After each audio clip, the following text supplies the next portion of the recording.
വാർത്തയിലേക്ക്. ഹരിതകർമ്മ സേനാംഗങ്ങളെ സ്ഥിരം തൊഴിലാളികളായി അംഗീകരിക്കണമെന്നും MCF എല്ലാ പഞ്ചായത്തുകളിലും ഉണ്ടാക്കണമെന്നും ഹരിതകർമ്മസേന CITU പാലക്കാട് ജില്ലാ കൺവെൻഷൻ.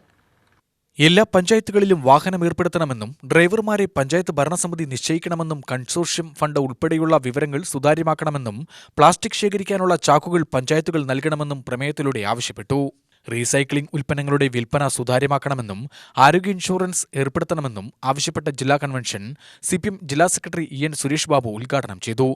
ജില്ലയിലെ പഞ്ചായത്ത് സെക്രട്ടറിമാരിൽ ഹരിതകർമ്മസേന ഉത്തരവ് വിവേചനാധികാരം ഉപയോഗിച്ച് തൊഴിലാളികൾക്ക് ആനുകൂല്യമായ പ്രവർത്തനം നടത്തുന്ന കടമ്പഴിപ്പുറം പഞ്ചായത്ത് സെക്രട്ടറി ഹരികൃഷ്ണൻ, നല്ല പ്രവർത്തനം കാഴ്ചവെച്ച ഹരിതകർമ്മസേനാംഗം മമത എന്നിവരെ കൺവെൻഷനിൽ ആദരിച്ചു. ജില്ലാ പ്രസിഡന്റ് ജമീല അധ്യക്ഷയായി.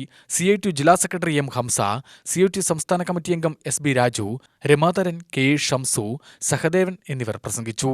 കാഡ്മിയവും ഈയവും മെർക്കുറിയും ഉൾപ്പെടെയുള്ള എല്ലാ രാസപദാർത്ഥങ്ങളും കൈകൊണ്ട് കൈകാര്യം ചെയ്യുന്ന തൊഴിലാളികളാണ് നമ്മുടേത്.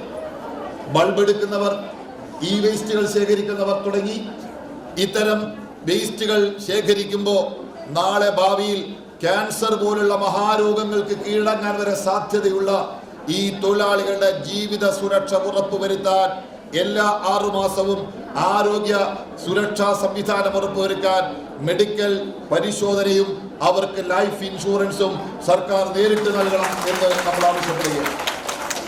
അതോടൊപ്പം തന്നെ കൺസോർഷ്യത്തിന്റെ ഫണ്ട്, ആ കൺസോർഷ്യം ഫണ്ട് യഥാർത്ഥത്തിൽ അതിന്റെ അവകാശികൾ ആരാണ്?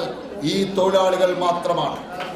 അവർക്ക് വീടുകളിൽ നിന്ന് നൽകുന്ന ഈ റീസൈക്ലിംഗ് ഉൽപ്പന്നങ്ങൾ കൊണ്ടുപോയി വിറ്റ് അതിൽ നിന്ന് കിട്ടുന്ന പൈസ പഞ്ചായത്തുകൾ നിക്ഷേപിക്കുമ്പോൾ ആ കൺസോർഷ്യം ഫണ്ട് സുതാര്യമായി ചിലവഴിക്കാനും അത് തൊഴിലാളികൾക്ക് മാത്രം അവകാശപ്പെട്ടതായി അവരുടെ ക്ഷേമത്തിന് വേണ്ടി മാത്രം ചിലവഴിക്കണമെന്നുള്ള ഡിമാൻഡ് നമ്മൾ മുമ്പോട്ട് വയ്ക്കുകയാണ്.